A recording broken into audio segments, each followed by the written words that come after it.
Hello guys, and welcome to another David Zamalata. My name is Serge, and in today's video I want to tell you guys that I'm actually getting ready to, but what I decided to do is actually turn this van into my mobile mechanics van by adding shelves like this. These I got from Harbor Tools and Freight.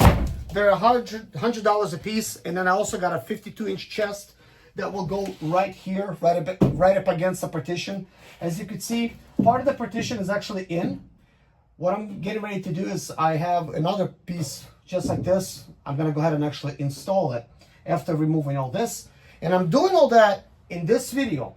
Most of the video is going to be a time lapse. Therefore, as I'm working away, I want to be talking and telling you guys kind of like what's happening, what's up, and what basically brought me to this point. So anyways, guys, about a year and a half ago, I came to Chrysler Jeep Dodge dealership.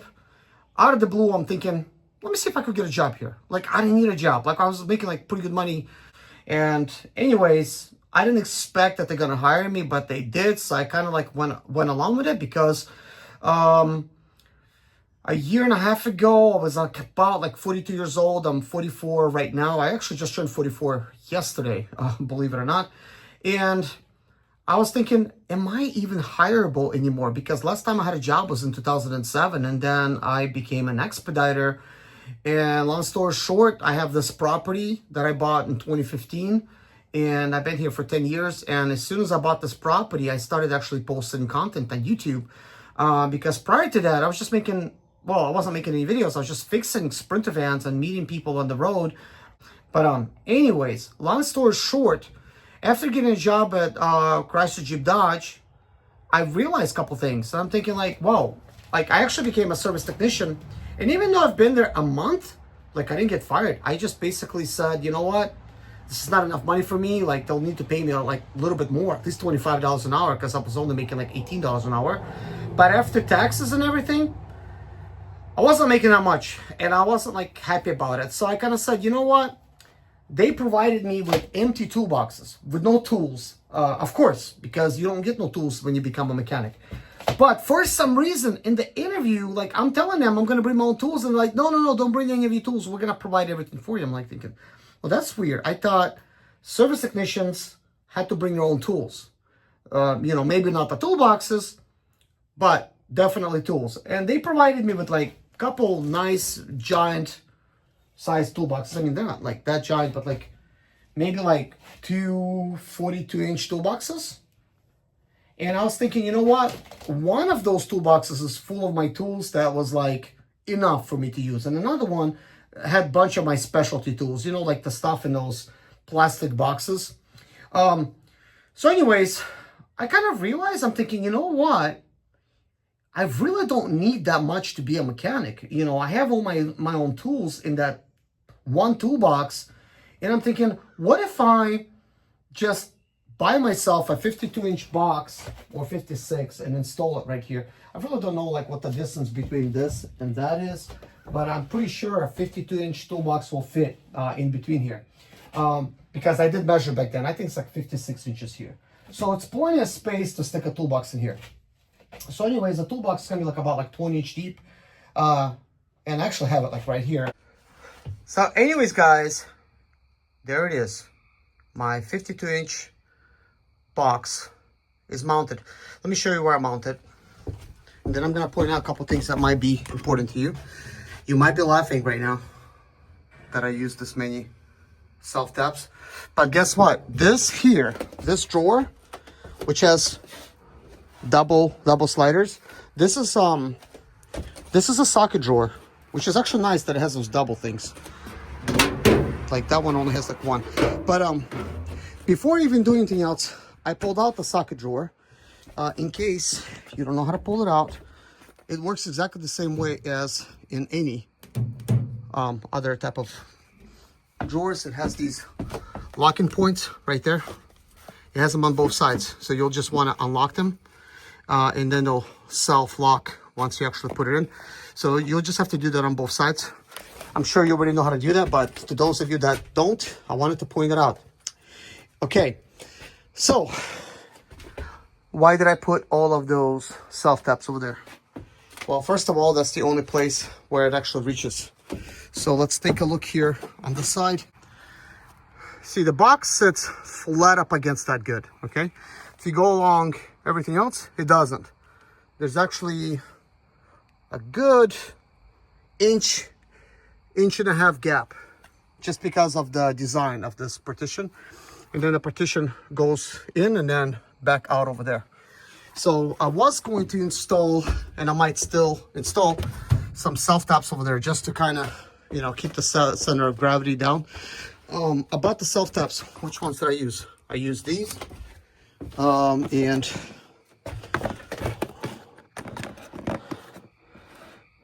I have like two kinds here. So this is 5/16 and this is 3/8. I believe it's a 3/8 that I've used, because I have the little ones over here. So anyways, you know, they're long enough, but you know, not like too long. It would make sense to get something longer, like maybe like 2-inch or longer to mount that right there. Okay, besides that, I want to show another thing. This might be something interesting to you guys, okay? All right, you see how this top opens? And look, it opens good for me. Opens good. And look, that right there works perfectly, okay? Like, this is the perfect box for this fan. However, if you're trying to mount this inside of your wall at home, here's the problem you're going to run into. A flat wall will not give you the ability to mount it like, oh, let me see here. How can I show this to you? You see that edge right there? I flipped it around, but that edge right there, you see how it has space right there to bend? Well, I got lucky because that's the way my partition's designed, and it actually goes out like that. And the box is actually straight. I did not mount the box sideways or anything. It's perfectly straight. So the cool thing is, I did not have to add any spacers, like an inch spacer or inch and a half spacer, to be able to have this raised. I could snug it up against my wall, and that's it, you know, saving space because of the design of the partition. So I did want to point it out, because at home, when you're going to try to mount it to the wall, like, and you're going to try to slam it right against it, this might not open. So make sure you test it out before you do anything. So luckily, there was a sale going on. Save $100. And they got me on that one. And guys, don't be afraid to negotiate, even if it's Home Depot. I asked them for $50 off additionally, even though they just marked it down, and they went for it. Don't ask for like 100. You're probably gonna get like a no right away, just because they're like, hey, listen, we already got it, $100 down. But $50 still seems reasonable, because it kind of covers your taxes at the very least, and you could kind of get it basically, you know, for that price. But anyways, very, very happy with it. I will make additional videos and setting it up, but right now I want to put that drawer back. I ended up quitting. Immediately I went out there and I bought myself a nice black 52-inch toolbox and a red one that was kind of like a double stack box as well, and I put it in my garage.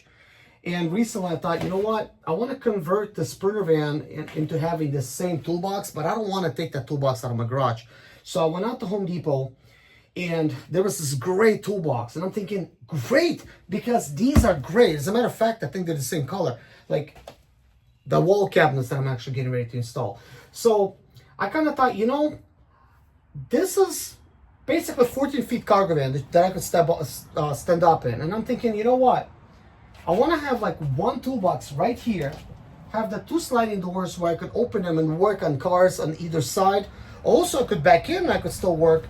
But I'm thinking, if I'm only gonna have like one toolbox, how can I maximize my storage where everything still looks clean and still I can like have some cargo here every once in a while. I'm not talking about like making deliveries, because it's not gonna really work for that.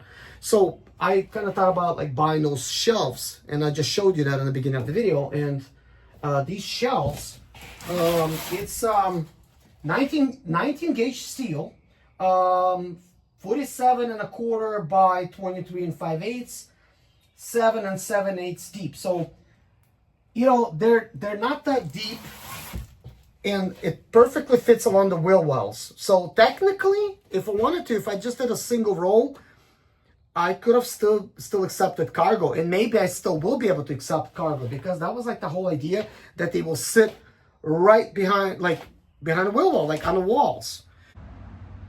My goal is to make everything look good, make it functional, and maybe provide an idea for somebody else, because I thought a lot about this, and even though it might seem simple, this is not a simple decision to make, because I have many choices and I wanted to make the most optimal choice. So let me show you some stuff really quick. So this is the toolbox that I'm going to put up against this wall. And of course, this is the cabinets, okay? See, these shelves could be used for any of my specialty tools. And on top of that, you could hang stuff, which is kind of cool. So I have a couple ideas. Like over here, if you look, the wall actually, you know, goes kind of like higher, and then it kind of goes lower and stuff. So what I want to do is maybe straighten this out. Maybe like put like a 2x4 like down or something, and build kind of like a wall where I could actually hang this on, so that the boxes are gonna be like hung nicely straight. That's kind of like what I want. Like I want nicely straight. And then behind the boxes, I'm gonna have some room, and I could put like folding tables and like inside, or whatever else I need, you know, for the jobs. I could just open up my sliding door and stick it in there.